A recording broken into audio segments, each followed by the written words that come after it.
नमस्कार। Welcome to Bihar civils. मेरा नाम है आलोक सिंह और आज के इस पर्टिकुलर वीडियो में हम डिस्कस करेंगे जनवरी 2023 का बिहार स्पेसिफिक करंट अफेयर्स। ये एक बहुत ही इम्पॉर्टेंट मंथली सेशन होता है जिसमें हम बिहार स्टेट एग्ज़ाम्स के पर्सपेक्टिव से बहुत ही इम्पॉर्टेंट एमसीक्यूज़ डिस्कस करते हैं हर महीने। और पिछला साल देखिए 2022 का जो ईयर रहा वो इस सीरीज़ के लिए बहुत ही सक्सेसफुल ईयर रहा, क्योंकि 2022 में बिहार स्टेट्स के जो भी एग्ज़ाम्स लिए गए उनमें आपको हमारे मंथली करंट सेक्शन से 5, 6, 7 क्वेश्चन, यहाँ तक कि जो अगर किसी एग्ज़ाम में 10 क्वेश्चंस हैं तो उसमें से 9 क्वेश्चंस जो है वो आपको हमारे मंथली वीडियोज़ से वहाँ दिखे।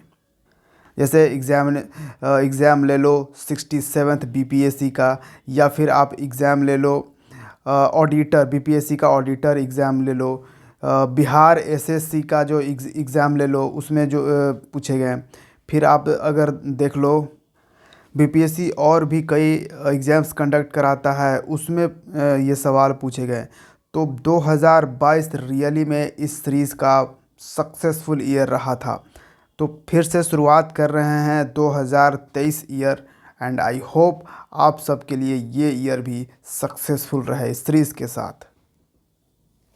First question, union government has included which 2 districts of Bihar in the स्वदेश दर्शन स्कीम 2.0। तो केंद्र सरकार ने स्वदेश दर्शन योजना 2.0 में बिहार के किन 2 ज़िलों को शामिल किया है? तो ये एक बहुत ही इम्पोर्टेंट सेंट्रल यानी कि सेंट्रल सेक्टर एग्ज़ाम्स है स्वदेश दर्शन स्कीम। आपको पता होगा 2 तरह की स्कीम्स होती हैं, एक होता है सेंट्रली स्पॉन्सर्ड और एक होता है सेंट्रल सेक्टर। सेंट्रल सेक्टर वो स्कीम्स होती है जिसमें 100% जो फंडिंग होती है वो केंद्र सरकार उठाता है, और सेंट्रली स्पॉन्सर्ड में जो है कुछ पार्ट्स उसका स्टेट्स उठाएगा और कुछ पार्ट वो सेंटर उठाता है। ठीक है, नॉर्मली क्या होता है कि मैक्सिमम पार्ट जो है वो सेंटर उठाता है। तो आप कह सकते हो कि 60-40 का रेशियो होगा इस तरह से।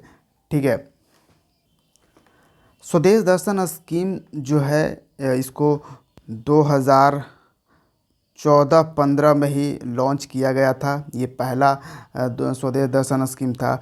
ये स्वदेश दर्शन स्कीम बेसिकली टूरिज़्म सेक्टर से रिलेटेड है। ठीक है, क्योंकि इसके तहत थीम बेस्ड टूरिस्ट सर्किट बनाए गए। क्या है? Theme based tourist circuit.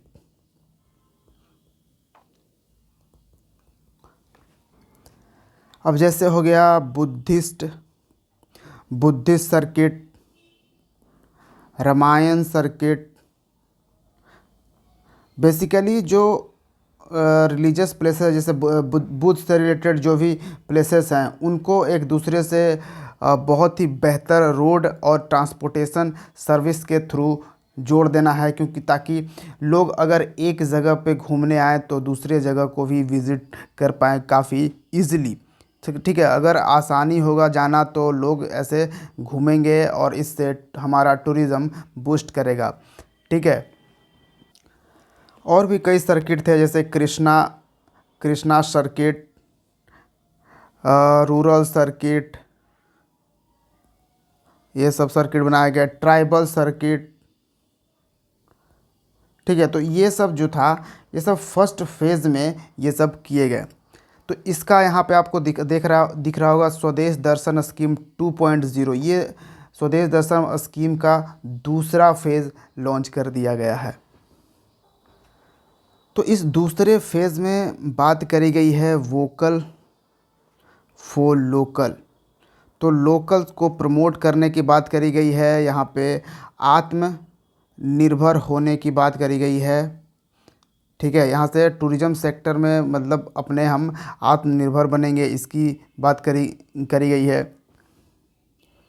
तो 2.0 एक तरह से आप कह सकते हो जो स्वदेश दर्शन स्कीम था पहला, ठीक है, फर्स्ट फेज़ उसका एक हॉलिस्टिक अप्रोच है, एक हॉलिस्टिक मिशन है, ताकि जो भी टूरिज़्म डेस्टिनेशंस हैं उसको सस्टेनेबल तरीके से डेवलप किया जाए और लोगों को इजी हो हर चीज़ बिल्कुल करने में। और ज़्यादातर जो डोमेस्टिक, ठीक है, डोमेस्टिक टूरिज़्म है उसको भी एक और ज़्यादा बढ़ावा मिले, लोग यहाँ इधर से उधर घूमने जाएं इस स्वदेश दर्शन स्कीम के तहत। तो इसमें भी कुछ थीम बेस्ड सर्किट बनाए जाएंगे, जैसे यहाँ पे थीम होगा कल्चर एंड हेरिटेज, फिर होगा एडवेंचर टूरिज़्म,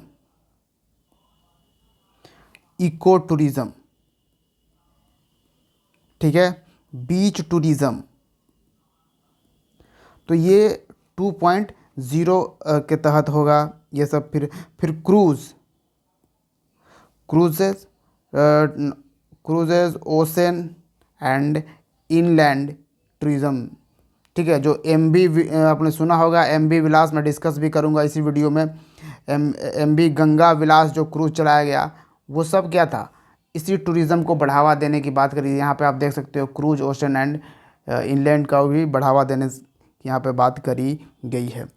तो इसमें बिहार का वो दो कौन सा ज़िला है जिसको यहाँ पे इंक्लूड किया गया है, तो ये है गया और नालंदा, यानी कि option E is the right answer. More than 1 यहाँ पे आंसर होगा। अगला सवाल है, which districts Punaura Dham has been selected for the development under the PRASAD scheme. बहुत ही इम्पोर्टेंट, ठीक है। तो पुनौरा धाम पिछली बार भी हमने डिस्कस किया था, 2022 में पुनौरा धाम न्यूज़ में था, क्योंकि पुनौरा धाम को पिछली बार जो अभी हमने डिस्कस किया स्वदेश दर्शन स्कीम के तहत पुनौरा धाम को रामायण सर्किट में ऐड किया गया था, ठीक है। कहाँ पे, रामायण सर्किट में ऐड किया गया था पिछली बार। अगर वो सब आपने नहीं देखा है, उन सब का वीडियोस PDF सब कुछ फ्री ऑफ कॉस्ट आपको अवेलेबल है। टेलीग्राम पे आपको सारा PDF मिल जाएगा। आपका जो वीडियो है वो सब आपको टेलीग्राम पे मिल जाएगा और हमारे प्लेलिस्ट में भी आपको मिल जाएगा सारे मंथली वीडियोस, ठीक है। तो वो सब भी ज़रूर देखिए। तो पुनौरा धाम को कहाँ पे है ये पुनौरा धाम जिसको इसमें ऐड किया गया, तो पुनौरा धाम आपको मिलेगा सीतामढ़ी में। Option A is the right answer. तो आखिर प्रसाद स्कीम है क्या, तो देखिए जैसे अभी हमने बताया स्वदेश दर्शन स्कीम जो है टूरिज़्म से रिलेटेड है, उसी तरह से प्रसाद स्कीम भी टूरिज़्म से रिलेटेड है। लेकिन प्रसाद स्कीम जो है वो रिलीजियस टूरिज़्म से रिलेटेड है, ठीक है। उसमें हमने भले ही आपको रामायण सर्किट वगैरह बताया, उसमें भी थोड़ा थोड़ा आपको दिख रहा होगा कि वो टूरिज़्म थोड़ा सा रिलीजियस है। रिलीजियस तो है, उस रिलीजियस जगहों से भले ही मैच कर दिया गया है वहाँ पे, ठीक है। उसके लिए इंफ्रास्ट्रक्चर क्रिएट किए गए हैं, लेकिन जो वहाँ पे है कि और भी हमने बताया, जैसे रूरल सर्किट वगैरह हमने वहाँ पर डिस्कस किया, तो उसमें सब कुछ आ रहा है। लेकिन जो प्रसाद स्कीम है ये बेसिकली शुरू किया गया है रिलीजियस के लिए। अब थोड़ा सा डिफरेंस समझिए। स्वदेश दर्शन स्कीम में मान लीजिए हमें टूरिज़्म सर्किट से कनेक्ट करना है उसके थ्रू, तो ये कोई सर्किट है, ठीक है। मान लो कि यहाँ पे रामायण सर्किट में कनेक्ट कर रहा हूँ यहाँ से, तो राम से रिलेटेड यहाँ पे चीज़ें हैं। तो इसको हमने जो कनेक्ट किया, ये जो हम कनेक्ट कर रहे हैं, ठीक है। तो ये जो हमने इंफ्रास्ट्रक्चर डेवलप करी और इसके लिए जो भी सुविधाएं हमने डेवलप, ट्रांसपोर्टेशन हमने डेवलप करी, ये आपका स्वदेश दर्शन स्कीम में आ जाएगा, ठीक है। लेकिन अब हम वो भी, अब जब यहाँ पर लोग पहुँच गए हैं तो ये जो मंदिर वगैरह है, जो भी चीज़ें यहाँ पे हैं, यहाँ भी तो फैसिलिटीज़ उन्हें मिलनी चाहिए, यहाँ भी तो चीज़ें होनी चाहिए। तो ये प्रसाद स्कीम में है कि इसको हम जो भी हेरिटेज वगैरह हैं, पिलग्रिमेज है, उन सब को डेवलप करें, उन सब को बढ़िया से रखें बिल्कुल, ताकि लोग टूरिस्ट वहाँ पे अट्रैक्ट हों। क्योंकि प्रसाद स्कीम का फुल फॉर्म ही आप पहले देख लो, तभी आपको समझ में आ जाएगा। इसका होता है pilgrimage rejuvenation and spiritual heritage. Heritage याद रखिएगा, हेरिटेज ऑगमेंटेशन ड्राइव। अब आप पूछोगे सर यहाँ पे आपने अंडरलाइन क्यों किया? देखिए, इसके पहले जो प्रसाद में एच आपको दिख रहा है ये पहले नहीं था, ठीक है, सिर्फ प्रसाद था, यहाँ पे हेरिटेज शामिल नहीं था। फिर इसको 2017 में इसको भी लॉन्च तो उसी समय किया गया है, 2014-15 में ही, ठीक है। लेकिन 2017 में हेरिटेज भी ऐड कर दिया गया है इस स्कीम के थ्रू, ठीक है, तो ये याद रखिएगा। और ऑब्जेक्टिव तो दोनों ही स्कीम्स के ऑब्जेक्टिव एक ही हैं कि टूरिज़्म को हमें बढ़ावा देना है भारत में, और टूरिज़्म में आत्मनिर्भर हमें बनना है। और टूरिज़्म सेक्टर के साथ साथ हमें एक वोकल फॉर लोकल भी, यानी जो लोकल चीज़ें हैं, जो लोकल हैंडीक्राफ्ट्स वगैरह बनाए जा रहे हैं, उनको बढ़ावा देना है, उनको ख़रीदना है और उनको ज़्यादा सेल करने के लिए प्रमोट करना है। तो नेक्स्ट क्वेश्चन पे आते हैं। Which IAS officer of Bihar cadre has been awarded with platinum award in the digital citizen empowerment category? तो डिजिटल सिटीजन एम्पावरमेंट कैटेगरी में प्लैटिनम अवार्ड जीता है किस बिहार कैडर की IAS ऑफिसर ने? तो ये हैं doctor N Vijayalakshmi. Option A is the right answer. Doctor N Vijayalakshmi जो हैं अभी यूनियन एग्रीकल्चर मिनिस्ट्री है वहाँ पे जॉइंट सेक्रेटरी हैं, ठीक है, और ये बिहार कैडर के ही IAS ऑफिसर हैं। इनको फर्स्ट प्राइज़ मिला है, प्लैटिनम अवार्ड मिला है किसने? तो हमारी प्रेसिडेंट हैं द्रौपदी मुर्मू ने इन्हें ये सम्मानित किया है, और इनका काफ़ी ज़्यादा योगदान रहा है। जैसे एक मिनिस्ट्री ऑफ एग्रीकल्चर ने एक इनिशिएटिव शुरू किया था ई-नाम, ठीक है, ई-नाम यानी इलेक्ट्रॉनिक नेशनल एग्रीकल्चर मार्केट। तो ये जो पोर्टल है इसके थ्रू काफ़ी एग्रीकल्चर सेक्टर में एक रिवोल्यूशन लाया गया, तो इस पे भी काफ़ी इनका ये कंट्रीब्यूशन रहा है। नेक्स्ट क्वेश्चन पे आइए। A senior socialist leader Sharad Yadav passed away, his constituency in Bihar was. तो एक सीनियर वरिष्ठ समाजवादी नेता शरद यादव का निधन हो गया है। वो बिहार के किस निर्वाचन क्षेत्र से बिलोंग करते हैं? तो ये 4 टाइम्स MP रह चुके हैं। कहाँ से? यानी मेंबर ऑफ पार्लियामेंट बिहार के मधेपुरा से, ठीक है। ये आप पिक्चर आप देख सकते हो, ये हैं शरद यादव। तो इनकी कॉन्स्टिट्यूंसी कहाँ रही? Madhepura. Option D is the right answer. ये 4 बार बिहार के मधेपुरा से मेंबर ऑफ पार्लियामेंट रह चुके हैं, ठीक है। बट ये बिहार में जन्मे नहीं थे, ये बिहार के वासिंदा हैं नहीं, ठीक है, लेकिन इनका पूरा करियर जो है वो बिहार में ही रहा है। तो ये इनका जो जन्म हुआ था वो मध्य प्रदेश के होशंगाबाद डिस्ट्रिक्ट में, ठीक है। 1 जुलाई 1947 को इनकी जन्म हुई और 12 जनवरी 2023 को इनका निधन हो गया, ठीक है। हालांकि ये 2 बार 2 टाइम्स MP ये कहाँ से? जबलपुर से भी रह चुके हैं, मध्य प्रदेश के जबलपुर से भी, ठीक है। एक बार ये UP के बदायूं से भी रह चुके हैं। तो कितने बार? 4 और 3 7 बार, 7 टाइम्स ये MP रह चुके हैं, जिसमें 4 टाइम्स बिहार के मधेपुरा से, ठीक है, option D is the right answer. इनकी शुरुआत जो इनकी करियर का यानी पॉलिटिकल करियर का जो शुरुआत हुआ था ना 13th लोकसभा में।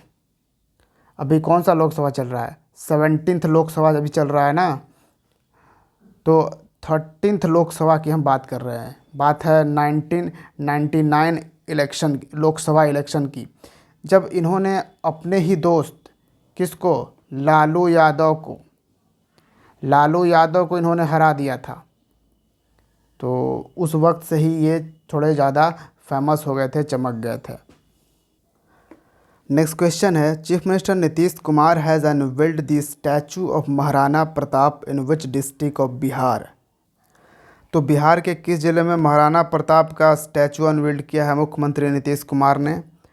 तो ये डिस्ट्रिक्ट है Patna. Option C is the right answer. Patna में एसपी वर्मा रोड और जो फ्रेजर रोड का जंक्शन है ना, वहाँ पे आपको मिलेगा, क्योंकि 19 जनवरी 2023 को हम ऑब्ज़र्व कर रहे थे इनकी डेथ एनिवर्सरी। ठीक है, महाराणा प्रताप की एनिवर्सरी, और इनकी जयंती तो मई महीने में ऑब्ज़र्व की जाती है। तो कहा जा रहा है कि मई महीने में बिहार जो है बिल्कुल एक राजकीय फेस्टिवल मनाएगा, स्टेट फेस्टिवल ऑब्ज़र्व करेगा मई महीने में इनके बर्थ एनिवर्सरी पे। ठीक है, नेक्स्ट क्वेश्चन है, who has been appointed as the advocate general of Bihar. Bihar के एडवोकेट जनरल किसे नियुक्त किया गया है? तो जैसे नेशनल लेवल पे अटॉर्नी जनरल होता है, ठीक है, अटॉर्नी जनरल ऑफ इंडिया,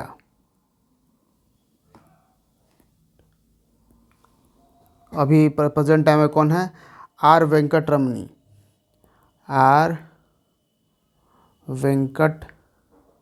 रमनी।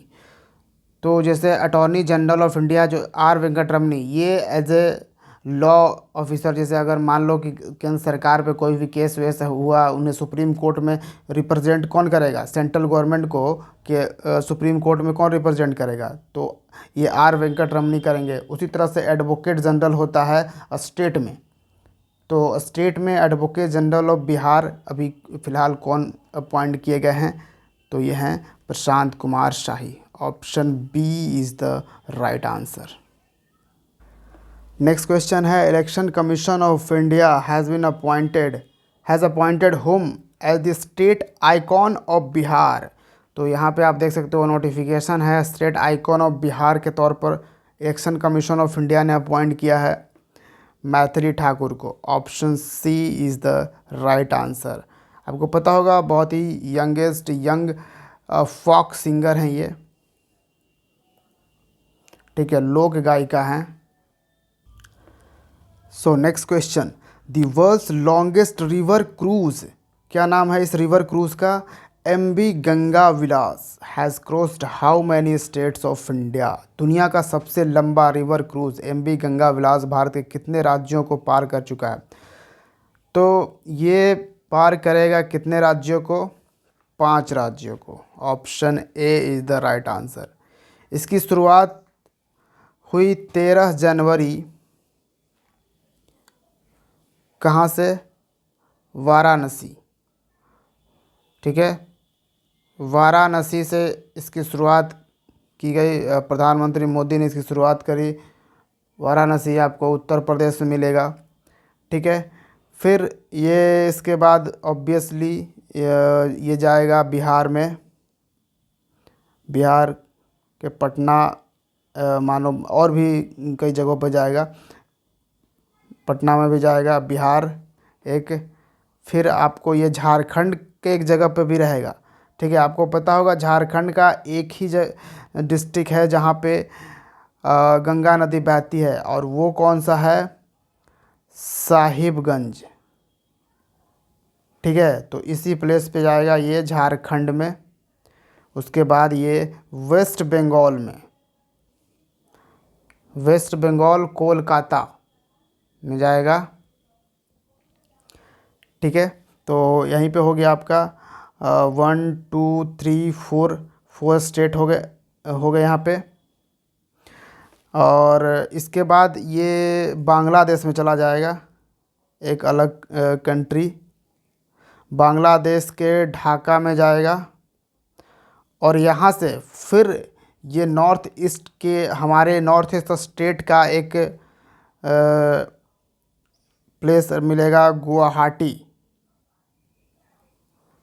गुवाहाटी के डिब्रूगढ़ में इसकी यात्रा समाप्त होगी, डिब्रूगढ़। और ये आपको कहाँ मिलेगा? असम में। तो कितने स्टेट हो गए? 5 स्टेट आपको यहाँ पे हो गए। तो 5 स्टेट से ये क्रॉस करना है। और इस 5 स्टेट्स में आपको मैं बता दूं कि 27 रिवर्स को ये क्रॉस करेगा, जिसमें ये 3200 किलोमीटर का रास्ता तय करेगा। तो ये कितना? 32 किलोमीटर डिस्टेंस तय करेगा। और 13 जनवरी से इसकी शुरुआत हुई है और 51 डेज़ में ये 13 जनवरी 2023 से स्टार्ट हुआ, 1 मार्च 2023 को इसकी यात्रा ख़त्म होगी। 51 डेज़ का ये पूरा इसमें यात्रा होगा। ये यहाँ पे आप देख पाओगे 50 टूरिस्ट स्पॉट्स पे ये रुकेगा, जिसमें कई सारे जगहों पे ये रुकने वाला है। तो यहाँ पे आप देख ही पा रहे होगे, ये पूरा रास्ता है इसके ट्रेवल करने का। गंगा नदी में होते हुए ये चला जाएगा यहाँ पे असम के डिब्रूगढ़ में, ठीक है, 13 जनवरी से 1 मार्च तक, ठीक है। तो देखिए, एक क्वेश्चन से काफ़ी सारे जानकारी निकल के आ सकते हैं, इन्फॉर्मेशन निकल के आ सकते हैं, लेकिन हमें इन्फॉर्मेशन नहीं देना है, ठीक है। हमें यहाँ पे एग्ज़ाम पर्सपेक्टिव से वो सारे नॉलेज आप तक प्रोवाइड करना है, आपको प्रोवाइड करना है, ताकि उस क्वेश्चन से रिलेटेड किसी तरह से भी अगर वो क्वेश्चन पूछा जाए आपको, तो वो आप फट से वहाँ पे लगा पाओ, ठीक है। तो मैं वो कोशिश करता हूँ कि एक क्वेश्चन से जितने भी नॉलेज आपको प्रोवाइड कर सकूँ। तो नेक्स्ट क्वेश्चन है हमारा, chief minister Nitish Kumar has inaugurated planetarium यानी तारामंडल and science museum in which district of Bihar. तो एक तो तारामंडल आपको पटना में मिल जाएगा, ठीक है। दूसरा तारामंडल आप यहाँ पे देख सकते हो दरभंगा में ओपन हो चुका है। Option D is the right answer. Next question है, Mithila Haat has been organised in which district of Bihar. तो मिथिला हाट का आयोजन बिहार के किस ज़िले में किया गया? तो कि मिथिला हाट यानी कि मिथिला क्षेत्र में किया गया है। जो बिहार का जो मिथिला क्षेत्र है उसमें, जैसे वहाँ पे किशनगंज, मधुबनी, सुपौल और ये सब जो मिथिला क्षेत्र है वो उसमें आ जाता है। तो कौन सा ये ज़िला है जहाँ पे ये किया गया? तो मधुबनी में। Option B is the right answer. यहाँ पे आप देख सकते हो मधुबनी के जंझारपुर जगह पे ये ऑर्गेनाइज़ किया गया। ये पूरा ये आपको प्लेस दिख रहा होगा। बेसिकली इसमें जो भी लोकल वीवर्स हैं, यानी कि लोकल हैंडलूम वीवर्स हैं, जो भी हाथों से बनाई चीज़ों वहाँ पे बेचते हैं, उनके लिए ये बहुत ही इम्पोर्टेंट होगा, वो यहाँ पे आकर सेल करते हैं। देखिए, आप देख रहे होगे आजकल गवर्नमेंट जो है लोकल चीज़ों को काफ़ी प्रमोट कर रही है, और ये बहुत ज़रूरी है, क्योंकि हमारे लोकल में ऐसे ऐसे आर्टिस्ट हैं, ऐसे ऐसे लोग हैं। इस बार काफ़ी सारे जो लोगों को पद्म अवार्ड से सम्मानित भी किया गया है, उनमें भी आप देखोगे कि ऐसे ऐसे ब्रिलियंट लोग हैं जो कभी भी लाइमलाइन में नहीं रहते हैं, जिनके बारे में हम थोड़ा भी नहीं जानते हैं। उनके पास काफ़ी क्रिएटिविटी होती है। हम अगर लोकल को प्रमोट करते हैं ना, तो भारत आत्मनिर्भर इसी तरह से बन सकता है। नेक्स्ट क्वेश्चन है, Bihar has made compulsory to install which of the following in its all commercial vehicles for women's safety. तो बिहार में महिलाओं की सुरक्षा के लिए अपने सभी व्यावसायिक वाहनों में निम्नलिखित में से किसे लगाना अनिवार्य कर दिया है। तो क्या चीज़ अब बस वगैरह में लगे रहेंगे? तो यहाँ पे लगाना होगा panic button. Option C is the right answer. इस पैनिक बटन को प्रेस करने के बाद क्या होगा कि जो भी इन्फॉर्मेशन होगा बस का, जैसे बस नंबर हो गया, बस अभी कहाँ पे है, उसका लोकेशन, ये सब कुछ कंट्रोल सेंटर के पास पहुंच जाएगा। और अगर वीमेन को कोई भी प्रॉब्लम होगी तो उनके सेफ्टी के लिए वहाँ पे उन्हें सुरक्षा ये प्रोवाइड किया जाएगा। नेक्स्ट क्वेश्चन है, the tableau of which department of Bihar has received the first prize on 74th republic day 2023 celebration in Patna. तो पटना में 74वें गणतंत्र दिवस 2023 समारोह में बिहार के किस विभाग की झांकी को प्रथम पुरस्कार मिला?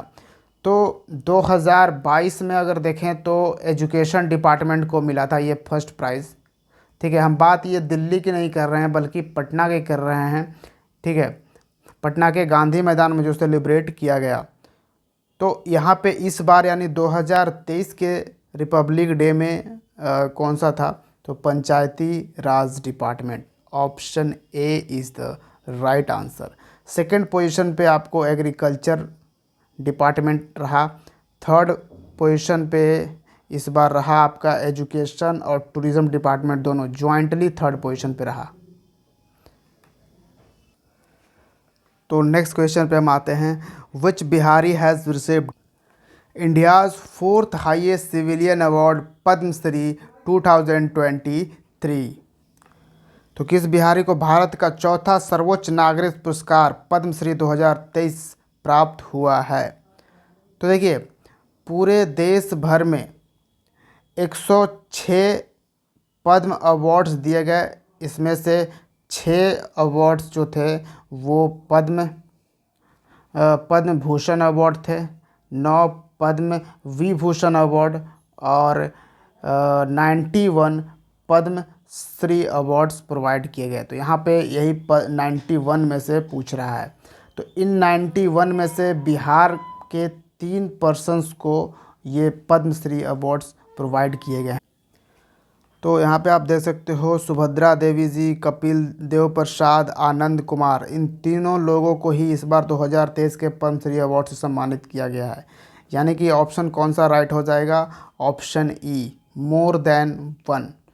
ठीक है, ऑप्शन ई इसका is the right answer. Subhadra Devi जो हैं वो बिहार के मधुबनी ज़िले से बिलोंग करती हैं और ये एक पेपियर मैश आर्टिस्ट हैं। ठीक है, और इनको आर्ट की कैटेगरी में ये अवार्ड प्रोवाइड किया गया है। आनंद कुमार को सब लोग आप लोग जानते हो, फाउंडर हैं सुपर 30 के। यहाँ तक कि सुपर 30 मूवीज़ भी बन चुकी है जिसमें ऋतिक रोशन ने आनंद सर का जो है वो कैरेक्टर प्ले किया था। तो सुपर 30 के फाउंडर हैं। इनको लिटरेचर और एजुकेशन कैटेगरी में ये अवार्ड प्रोवाइड किया गया है पद्मश्री। कपिल देव प्रसाद जी ये भी लीजेंड है, नालंदा से ये बिलोंग करते हैं और ये 52 बूटी हैंडलूम वीवर हैं। ठीक है, 52 बूटी बहुत ही फेमस है और इस 52 बूटी को जीआई टैग भी प्राप्त है बिहार में। ठीक है, इस 52 बूटी से ये कपड़े बुनते हैं, हाथों से कपड़े बुनते हैं, हैंडलूम वीवर हैं। यहाँ पे आप देख सकते हो। तो इनको आर्ट के कैटेगरी में, फील्ड ऑफ आर्ट की कैटेगरी में इन्हें ये पद्मश्री अवार्ड से सम्मानित किया गया है। और बाकी पूरे देश की अगर हम बात करें तो मैंने यहाँ पे आप देख सकते हो, मैंने ऑफिशियल ये पीडीएफ आपको लगा दिया है। मिनिस्ट्री ऑफ होम अफेयर्स का प्रेस नोट है, यही हमने पीडीएफ में अटैच कर दिया है। ठीक है, यहाँ पे आप देख सकते हो कुछ यहाँ से फैक्ट्स चीज़ें आप जान सकते हो कि ये जो 6 पद्म विभूषण है और 9 पद्म भूषण है। थोड़ा सा यहाँ पे मैंने उल्टा बोल दिया। ठीक है, नहीं सही है शायद, 6 पद्म विभूषण है और 9 पद्म भूषण है, 91 पद्मश्री अवार्ड्स हैं। ठीक है, 19 of the awardees are women. उनमें से 19 अवार्डीज जो थे जिसमें वीमेन थी। और and the list also includes 2 persons from the category of foreigners. तो फॉरेनर्स कैटेगरी में भी 2 पर्सन्स थे जिनको पद्मश्री से सम्मानित किया गया। 7 ऐसे थे जो पोस्टुमसली अवार्डी थे, यानी मरणोपरांत उन्हें दिया गया। तो ये कुछ फैक्चुअल है इन पूरे अवार्ड्स में। अगर यहाँ पे आप अगर देखो, पद्म विभूषण की बात अगर करो, सेकेंड हाईएस्ट, ये 6 लोगों को दिया गया है। तो इसमें आपको श्री बालकृष्ण दोषी पोस्टुमसली ने दिया गया है आर्किटेक्चर की कैटेगरी में, जाकिर हुसैन आर्ट के कैटेगरी में, और एस.एम. कृष्णा पब्लिक अफेयर्स के कैटेगरी में। दिलीप महालानोबिस पोस्टुमसली ने दिया गया है मेडिसिन की कैटेगरी में, और Srinivas Vardhaman science and engineering में, और मुलायम सिंह यादव जिनका हाल ही में निधन हो गया, इनको भी पोस्टुमसली पब्लिक अफेयर्स के कैटेगरी में पद्म विभूषण से सम्मानित किया गया है। तो ये 6 तो आपको थोड़ा ध्यान रखना ही हो। और बाकी का पीडीएफ आप देख पाओगे, पूरा हमने अटैच कर दिया है, लास्ट में आपको मिल जाएगा, इस पीडीएफ के लास्ट में, ठीक है। नेक्स्ट क्वेश्चन है, who is the author of the autobiography madam sir. तो मैडम सर का ये ऑटोबायोग्राफी है, कौन है ये? Manjari Jaruhar, option A is the right answer. कौन है ये मंजरी जरूहार? ये बिहार की पहली विमेन पुलिस ऑफिसर हैं, विमेन पुलिस ऑफिसर, ठीक है। ये फर्स्ट हैं बिहार की, और ये कब आईपीएस बनी थी? 1976 में ये इंडियन पुलिस सर्विस को पास किया था इन्होंने, आईपीएस बन चुकी थी 1976 में। तो इन्होंने ही ये अपना ऑटोबायोग्राफी लिखा है मैडम सर के नाम से, ठीक है। और वो रिटायर्ड हुई हैं, स्पेशल डायरेक्टर जनरल थी सीआईएसएफ के ये स्पेशल डायरेक्टर जनरल के तौर पर ये वर्क कर रही थी, उसके बाद रिटायर्ड हुई हैं। और आपको पता ही होगा पूरे देश भर में सबसे ज़्यादा अगर वीमेन का पुलिस में पार्टिसिपेशन है तो वो बिहार में है। मोर देन 25% जो है आपको बिहार पुलिस में वीमेन दिखेंगी, जो कि पूरे देश भर में सबसे ज़्यादा है। नेक्स्ट है, chief minister Nitish Kumar has started समाधान यात्रा फ्रॉम विच डिस्ट्रिक्ट। समाधान यात्रा, समाधान यानी कि सॉल्यूशन, किसी भी प्रॉब्लम का सॉल्यूशन। तो ये यात्रा ये घूम घूम कर जहाँ भी कोई इनके जो प्रोजेक्ट चल रहा है बिहार के किसी भी ज़िले में, कहीं गांव में, तो उस प्रोजेक्ट को ये देख रहे हैं वो कितना कंप्लीट हुआ है, क्या उसमें ज़रूरत है, क्या नहीं ज़रूरत है, उन सब चीज़ों पे इनका ये समाधान यात्रा चल रहा है। 1 महीने का ये समाधान यात्रा है। 4 जनवरी से ये समाधान यात्रा चीफ मिनिस्टर नीतीश कुमार ने शुरू किया था। 16 फरवरी 2023 को ये समाधान यात्रा ख़त्म हो जाएगा, ठीक है। तो इसकी शुरुआत करी है वेस्ट चंपारण से। Option B is the right answer. West Champaran का बेतिया जगह है, यहाँ से इसकी शुरुआत हुई है। नेक्स्ट क्वेश्चन पे आते हैं। Bihar cabinet has approved 100 acres of land acquisition for multi modal logistic park. तो बिहार कैबिनेट ने मल्टी मॉडल लॉजिस्टिक पार्क के लिए 100 एकड़ भूमि अधिग्रहण को मंजूरी दी है। मल्टी मॉडल लॉजिस्टिक पार्क बहुत ही इम्पोर्टेंट है अगर आप अपने यानी कि अपने राज्य में, अपने क्षेत्र में इंडस्ट्री अगर लगाना चाहते हैं, कंपनी ओपन करना चाहते हैं, इन्वेस्टमेंट चाहते हैं कि वहाँ पे लोग इन्वेस्ट करें। अब जो भारत में एफडीआई आ रही है, एफडीआई फॉरेन डायरेक्ट इन्वेस्टमेंट, तो पिछले साल का अगर रिपोर्ट देखो तो फॉरेन डायरेक्ट इन्वेस्टमेंट भारत में सबसे ज़्यादा सिंगापुर से आई, ठीक है। सिंगापुर के कंपनियों ने सबसे ज़्यादा भारत में इन्वेस्ट किया। लेकिन भारत में किस जगह पे सबसे ज़्यादा इन्वेस्ट किया? तो सबसे फेवरेट प्लेस था इस फॉरेन डायरेक्ट इन्वेस्टमेंट का, सबसे जो 55% पार्ट था वो कर्नाटका में गया, ठीक है। तो मल्टी मॉडल लॉजिस्टिक का मतलब होता ही है कि हर चीज़ आप वहाँ पे लॉजिस्टिक की तरीके से होना चाहिए, उसके लिए अवेलेबल होना चाहिए। कंपनी के लिए जो जो चीज़ें ज़रूरत है वो सब अवेलेबल है। लेकिन यहाँ पे मल्टी मॉडल लॉजिस्टिक पार्क होगा तो इस प्लेस पे क्या होगा कि जो वेयर हाउस होंगे ये सब बनाए जाएंगे, जो भी सामान को कभी स्टोर करना हो, उसको रखना हो, इन सब चीज़ें के लिए। तो काफ़ी सारे वेयर हाउस वगैरह होते हैं, जैसे अमेज़ॉन आप जानते हो, अमेज़ॉन के काफ़ी सारे आपको वेयर हाउस मिलेंगे पटना में, ठीक है। फ्लिपकार्ट के वेयर हाउस मिलेंगे जगह जगहों पे। तो इस तरह के वेयर हाउस के साथ साथ जो अगर हम लॉजिस्टिक में की अगर हम बात करें तो इस वेयर हाउस को हम कनेक्ट कर देंगे हर जगह पूरे रोड से, एक बढ़िया रोड से ट्रांसपोर्टेशन सिस्टम भी बढ़िया बना देंगे, तो ये पूरा ओवरऑल क्या होगा, वहाँ वहाँ से कनेक्टिविटी बढ़ जाएगी, जिसके कारण उसके आसपास जो भी, अब पटना में अगर ये बनता है तो पटना के आसपास में जो भी कंपनियां हैं वो वहाँ पे अपना ओपन करना चाहेंगे, क्योंकि उनको इजी होगा अपने जो माल के ट्रांसपोर्टेशन वगैरह गुड्स के जाने और लाने में। ठीक है, तो इसलिए मल्टी मॉडल लॉजिस्टिक पार्क पे आजकल जो पूरा इंडिया वर्क कर रहा है। तो यहाँ पे जो अप्रूव किया गया है ये फतुहा में किया गया है, option C is the right answer. और ये पटना में ही है फतुहा। तो लेकिन ये जो मल्टी मॉडल लॉजिस्टिक पार्क जो है पटना से 24 किलोमीटर ईस्ट की तरफ आपको ये दिखेगा। ठीक है, पटना से 24 किलोमीटर ईस्ट की तरफ आपको ये फतुहा दिखेगा। तो यहाँ पे ये किया जा रहा है, तो इसको याद रखना है, option C is the right answer. Direct अगर आपको पटना दे दे तो डायरेक्ट पटना लगा देना। ठीक है, अगर ऑप्शन में डायरेक्ट पटना ही दे दे तो पटना ही लगा देना, तो ये हो जाएगा आपका। दोनों नहीं देगा, ठीक है, इतना पागलपंती नहीं कर सकता है।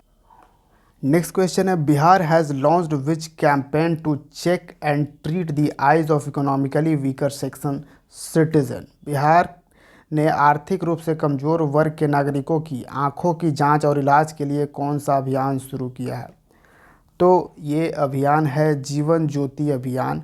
Option D is the right answer. एक ही बार में बिहार के 3800 ज़िलों में ये अभियान चलाया जाएगा। जीवन ज्योति अभियान के तहत जिनकी भी आँखों में प्रॉब्लम आती है उनको देखकर ठीक किया जाएगा। ठीक है, तो ये याद रखिएगा, option D is the right answer. तो आज के आखिरी सवाल पे हम आते हैं, बहुत ही इम्पॉर्टेंट। इस क्वेश्चन को मैंने कुछ अलग तरीके से देने की कोशिश की है, क्योंकि अगर बीपीएससी यूपीएससी की राह पे चल पड़ता है तो कुछ इस तरह के क्वेश्चंस आपको देखने को मिलेंगे। थोड़े स्टेटमेंट वाइज आपको क्वेश्चन आएंगे जो आपके दिमाग पे थोड़ा जोर लगाने की रहेगी। अभी तो जैसे है कि आया तो आया, नहीं तो ख़त्म।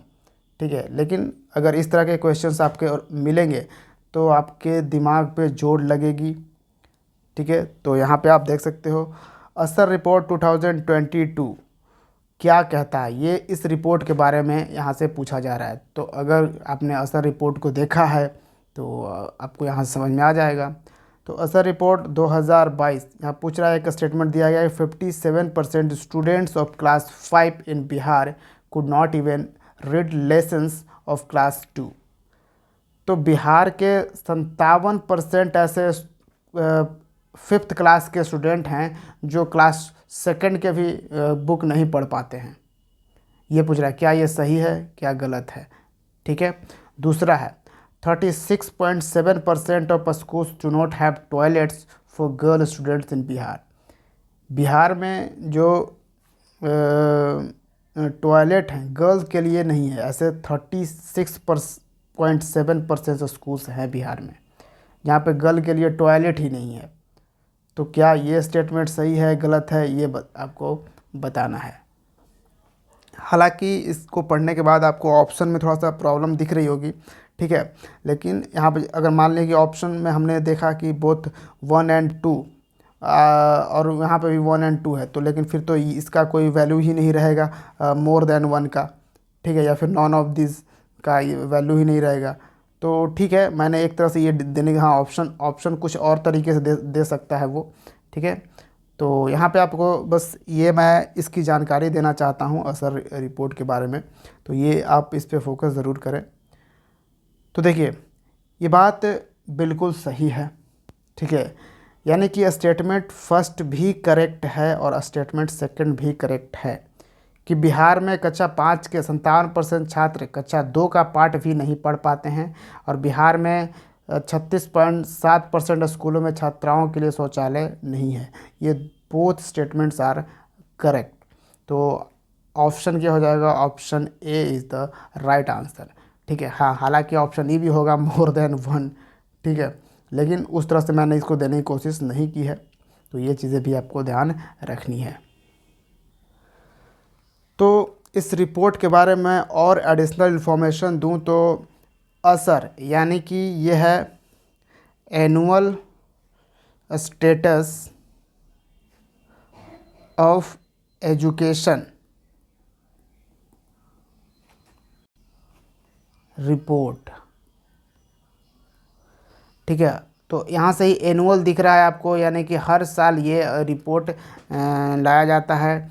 इस रिपोर्ट को एक एनजीओ है, नॉन गवर्नमेंटल ऑर्गेनाइजेशन है, नॉन प्रॉफिट गवर्नमेंट ऑर्गेनाइजेशन, जिसका नाम है प्रथम। ये ऑर्गेनाइजेशन ही इसको लेकर आता है। प्रथम जो है ये एजुकेशन, बेसिकली बच्चों के एजुकेशन पे काम करता है ये ऑर्गेनाइजेशन प्रथम। ठीक है, और ये जो 2022 का ये रिपोर्ट है जो 2023 में रिलीज़ किया गया है, इस रिपोर्ट में ये एक्चुअली में 17th एडिशन था इस रिपोर्ट का। ठीक है, ये 2005 से ही ये रिपोर्ट रिलीज़ किया जा रहा है। इस रिपोर्ट में ये भी बताया गया है कि बिहार में जो स्टूडेंट्स का अटेंडेंस है वो बिलो 60% है, और ये चीज़ें यहाँ की जो गवर्नमेंट, बिहार गवर्नमेंट के सारे दावे ख़राब कर देती है, क्योंकि काफ़ी सारे इसमें शॉकिंग न्यूज़ में आ रहा है। क्योंकि बिहार सरकार बोल रही है कि अटेंडेंस हमने काफ़ी सारे अच्छे कर दिए हैं, यहाँ तक कि हमने ये भी कर दिए हैं कि अब ज़्यादातर गर्ल्स जो हैं वो स्कूलों में पढ़ने आ रही हैं, लेकिन ड्यू टू टॉयलेट्स के कारण काफ़ी सारा जो ड्रॉप रेशियो है, वो लड़कियां काफ़ी सारे स्कूल में पढ़ने आ ही नहीं रही हैं वो लोग, उसके कारण। तो ये भी एक प्रॉब्लम यहाँ पे बना रहा है। हाँ, एक चीज़ है कि प्राइवेट ट्यूशन, हालांकि बच्चे इतना अच्छा नहीं कर पा रहे हैं, पढ़ नहीं पा रहे हैं, लेकिन प्राइवेट ट्यूशन यहाँ के बच्चे ज़्यादा प्रीफर करते हैं। तो प्राइवेट ट्यूशन में बिहार जो के बच्चों में 70.7% जो है प्राइवेट ट्यूशन करते हैं, और नेशनल लेवल पे अगर हम बात करें तो वही 30.5% ही बच्चे प्राइवेट ट्यूशन करते हैं। ठीक है, ये ऑन एन एवरेज है। तो ये चीज़ें हैं। यहीं पे अब आप देख रहे हो कि 60% किससे भी नीचे ये अटेंडेंस है स्टूडेंट्स का, और नेशनल एवरेज ये वाला 72% है नेशनल लेवल पे। तो ये रिपोर्ट काफ़ी सारी चीज़ें बताता है, और यहाँ पे थोड़ा पोल खोल देता है, क्योंकि इसलिए ये बात हम कह सकते हैं, क्योंकि आप देख रहे होंगे कि हर बार बजट में बिहार बजट जो आ रहा है ना, उसमें सबसे ज़्यादा जो अमाउंट किस पे खर्च किया जा रहा है, एजुकेशन पे। ठीक है, अगर एजुकेशन पे खर्च किया जा रहा है तो ये जो 36% ऐसे स्कूल है जहाँ पे गर्ल्स के लिए टॉयलेट नहीं है, तो फिर ये एजुकेशन पे पैसा कहाँ पे जा रहा है? अगर क्वालिटी भी नहीं बढ़ रही है, अगर क्लास 5 में चला गया है जो बच्चा, वो क्लास 2 का भी नहीं पढ़ पा रहा है, तो फिर एजुकेशन के खर्चे कहाँ जा रहे हैं? तो काफ़ी सारे आप यहाँ पे ये देख सकते हो कि जो आपको शॉक कर देगा सरकार के दावों पे और ये रिपोर्ट देखकर। तो बीपीएससी एग्ज़ाम का पैटर्न जिस तरह से बदलते रहेगा, उसी तरह से मैं क्वेश्चंस को इम्प्रोवाइज़ करता रहूँगा, उसके बिल्कुल लेटेस्ट पैटर्न की तरह। ठीक है, तो यहाँ पे आपको बिल्कुल वो नहीं होना पड़ेगा। ठीक है, आप हमेशा यहाँ पे अपडेटेड रहोगे। तो और बिहार सिविल्स के हर पीडीएफ के लिए जो भी वीडियोस चैनल पे दिए जाते हैं, उसके पीडीएफ हम यहाँ शेयर कर देते हैं free of cost Telegram channel पे, तो उसको ज्वाइन कर लीजिएगा, डिस्क्रिप्शन बॉक्स में आपको मिल जाएगा। और अब तक अपने बिहार सिविल्स का यूट्यूब चैनल सब्सक्राइब नहीं किया है तो चैनल भी ज़रूर सब्सक्राइब कर लीजिए। तो ये था हमारा जनवरी 2023 का बिहार स्पेसिफिक करंट अफेयर्स। अगर आपको पसंद आया, आप हमें सपोर्ट करना चाहते हैं, एक तो सपोर्ट आप चैनल को सब्सक्राइब करके कर सकते हो, और दूसरा अगर और भी आप सपोर्ट करना चाहते हो तो आपको सब्सक्राइब बटन के पास एक ज्वाइन बटन होगा, उसको ज्वाइन करके आप हमें सपोर्ट कर सकते हैं। उसके साथ अगर एक और ऑप्शन मैं बताऊं आपको सपोर्ट करने का, तो आप जहां पे लाइक बटन देख रहे हो, उसी के लाइन में आपको एक मिलेगा थैंक्स का बटन। ठीक है, तो आप उसके ज़रिए थैंक्स करना चाहते हो तो इस थैंक्स बटन को दबाकर भी आप हमें सपोर्ट कर सकते हो, क्योंकि मैं यहाँ पे बिल्कुल फ्री ऑफ कॉस्ट एजुकेशन आपको प्रोवाइड कर रहा हूँ, एंड क्वालिटी एजुकेशन, कोई भी क्वालिटी से कोई कॉम्प्रोमाइज़ नहीं।